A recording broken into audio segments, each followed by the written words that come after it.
Hi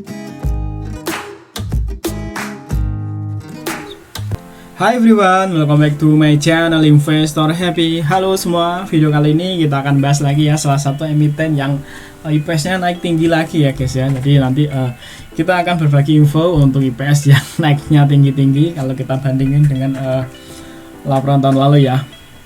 Oke, sebelum ke pembahasan kita disclaimer dulu ya bahwa di sini hanya sebatas berbagi informasi, bukan ajakan untuk beli ataupun jual di emiten yang terkait di video ini. Oke, emitennya namanya TINS ya atau Timah Tbk. Nah, TINS ini salah satu perusahaan milik Indonesia ya atau pengendalinya Indonesia Asaya Aluminium atau Inalum ya. Sekitar 65% ya Inalum pegang saham TINS. Berikutnya ada masyarakat ini sekitar 27,35%. Berikutnya ada BPJS nih ya sekitar 3,4%. BPJS juga ada 1%. Berikutnya ada bank, terus reksadana ya. Nah, oke, TINS ini ya. Kalau kita lihat harga TINS atau timah ya saat ini memang turun ya.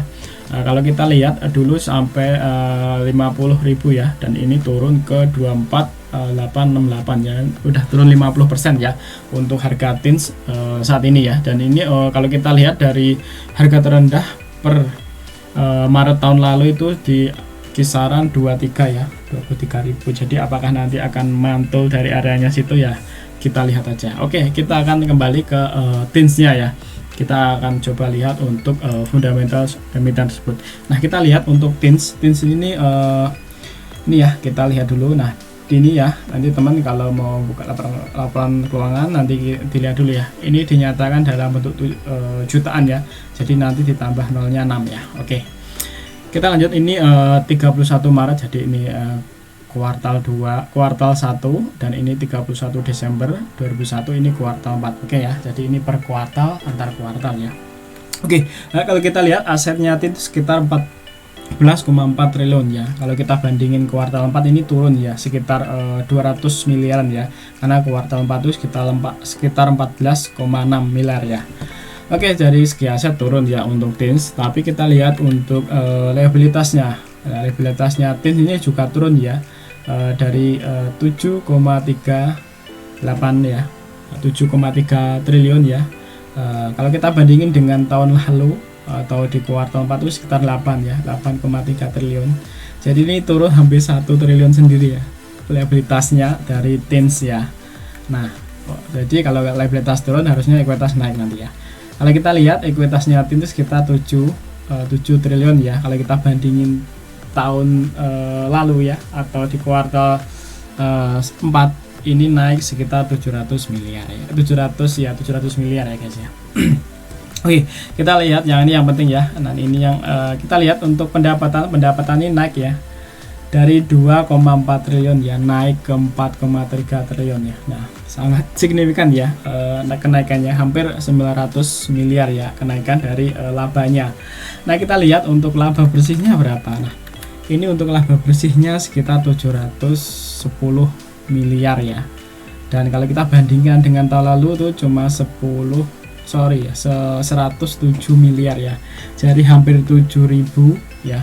707 kalinya ya pendapatannya tahun lalu ya. Dan kalau kita lihat IPS-nya itu 81 ya untuk saat ini. Kalau kita bandingkan dengan sebelumnya itu cuma 1 ya. Ini udah 80 kalinya ya, atau 8.000% ya kenaikan IPS-nya. Hampir ya 7.000 lebih lah untuk kenaikan IPS-nya dari TINS ya. Dan untuk labanya juga naik ya, hampir 7 kalinya ya. Nah, oke, dari segi pendapatan naik ya. Oke, kita lihat untuk cash flow-nya seperti apa. Nah, kalau kita lihat untuk cash flow dari TINS itu juga naik ya, dari ini ya per 30 Maret tahun lalu itu cuma 972 miliar ya, atau 972 miliar. Kalau kita bandingkan dengan saat ini per 3 Maret ini naiknya di 2 triliun ya. 2 triliun sekitar 100% lebih ya untuk kenaikan cash flow-nya ya. Nah, untuk setara kas akhir periode sekitar 2,1 triliun. Kalau kita bandingkan dengan tahun lalu itu sekitar 715 triliun ya. Jadi ya naiknya hampir ini ya 3 kalinya ya.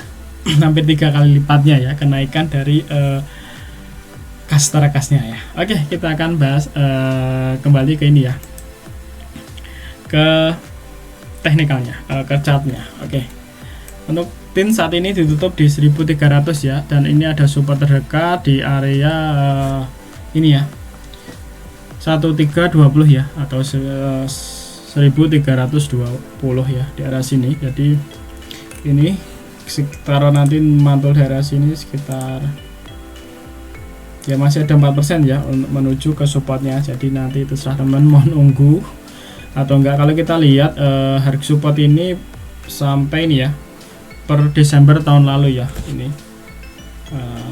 jadi harga terendahnya ini Desember tahun lalu. Setelah itu belum jebol sampai saat ini ya. Kalau ini enggak kejebol, belum jebol sampai saat ini ya, sampai video rilis ini belum jebol. Jadi nanti kita lihat ya, pantau. Dan ini tin pernah jatuh ya, kalau lihat ini pas harga covid ya, ini harga covid karena Maret ya, Maret kemarin harga covid, setelah itu naik terus sampai ke 2591 ya. Jadi memang memang tertekan ya harga tin ya, tapi pendapatan tadi naik ya. Walaupun tertekan, pendapatan tadi naik. Coba kita lihat grafiknya ya. Ini tertinggi sini tuh 2002 bulan 3 ya. Sebentar kita lihat. Nah, bulan 3 tuh di area sini ya. Bulan 3 tuh di area sini untuk tin di 1700 itu tertingginya ya harga tinsnya. Dan nanti dan tadi keluarnya LK-nya di Maret ya, artinya pas harga tertingginya tadi harusnya keluarnya di kuartal 2 ya, harusnya kuartal 2 lebih bagus harusnya ya. Nanti tinggal kita lihat ya apakah bagus atau enggak. Cuma dari segi fundamental tadi naik ya, dan ini bagi dividen juga, dan ini mendekati supportnya ya. Jadi teman-teman ini bisa jadikan support kalau mau entry ataupun titik SL ya nanti ya. Ketika jebol bisa SL di area situ. Nah, adanya entry di sini ini bisa jadikan titik untuk SL-nya ya. Ketika ini jebol di bawah itu ya SL, ataupun nunggu di area sini ya untuk belinya, menunggu pantulan ya.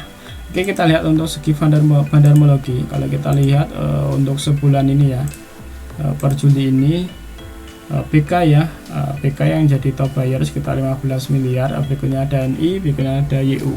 Nah, kalau kita lihat dari sini, dari 13 Juni ya, atau kita lihat atau kita pakai per 2 bulan sekalian.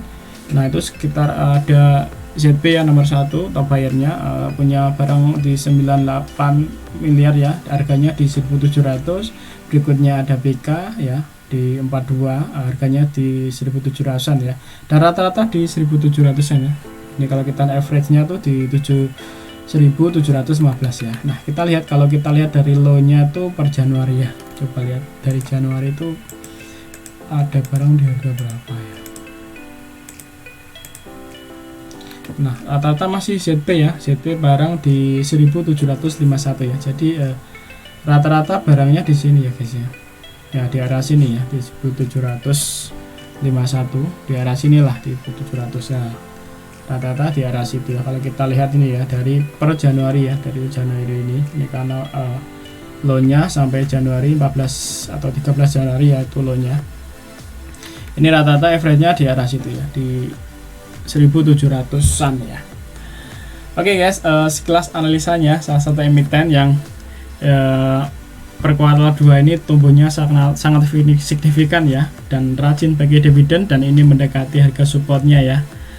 Tekan ini support terkuatnya ya dari sini ya, dari 17 Desember tahun lalu ya, belum kejebol sampai saat ini video rilis ya. Nah, oke, untuk teman yang ada pertanyaan atau request materi silakan ya ditulis di komentar, nanti kalau bisa saya bikinin ya. Oke, terima kasih semua ya telah menonton video ini. Sampai ketemu di video berikutnya. Happy cuan and happy investor, bye bye.